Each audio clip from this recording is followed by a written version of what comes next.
جی petrol की कीमतें बढ़ी हैं, आप क्या कहते हैं? देखिए जी, मैं आपकी वसादत से अपने पाकिस्तानी कौम को ये मैसेज देना चाहता हूँ। आपकी वसादत से कि ये कोई अल्लाह का बनाया होता सबब होता है कि जब आप इंसान आवाज़ उठाता है ना, आवाज़ में बड़ा दम होता है और आवाज़ भी हक की आवाज़ हो। अगर आप पाकिस्तानी कौम अपना हक नहीं ले सकते तो फिर ये आपका पाकिस्तान के साथ, पाकिस्तान के आइन के साथ, पाकिस्तान के कानून के साथ कोई ताल्लुक नहीं है। अब 20 रुपए का जो पेट्रोल बढ़ा है वो किसने भरना है? वो कहां से पैदा होगा? 17,000 20,000 रुपए वाली जो तनख्वाह का एक बंदा काम कर रहा है वो कैसे पेट्रोल को मैनेज करेगा? कैसे घर के किराए को मैनेज करेगा? कैसे बच्चों की स्कूल को मैनेज करेगा? कुछ भी मैनेज नहीं हो सकता। अगर आप बैठकर सोचेंगे अकेले तो आपके अंदर से एक हवास निकलेगी जो आपको निकलने नहीं देती, डर और खौफ की वजह से।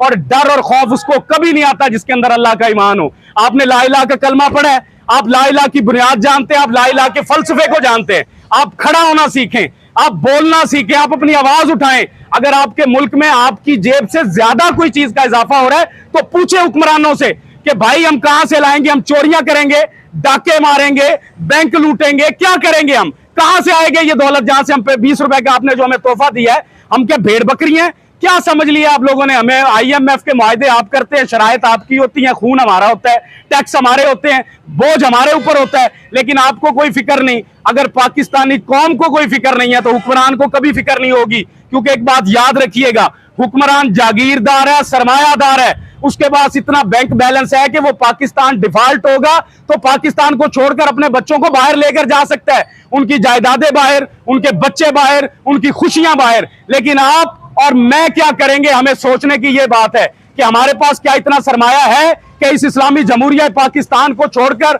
हम बाहर चले जाएंगे, अपने बच्चों को सेटल कर सकेंगे? नहीं। मैं आपको जवाब देता हूं, खुदा की कसम, पाकिस्तान की 60% को जो आपका तबका है मिडिल क्लास, उसके पास इतना सरमाया नहीं है कि वो अपने बच्चों को पाकिस्तान से उठाएगा, दुबई, लंदन, यूरोप कहीं पर भाग जाएगा। वो कहीं नहीं भागेगा, वो पिस पिस कर यहीं पर मर जाएगा जब तक आप आवाज नहीं उठाएंगे। तो आवाज आपकी अव्वलीन तरजीह है, आवाज उठाना सीखें, इंशाअल्लाह ताला मुल्क भी बदलेगा और तब्दीलियां भी आएंगी।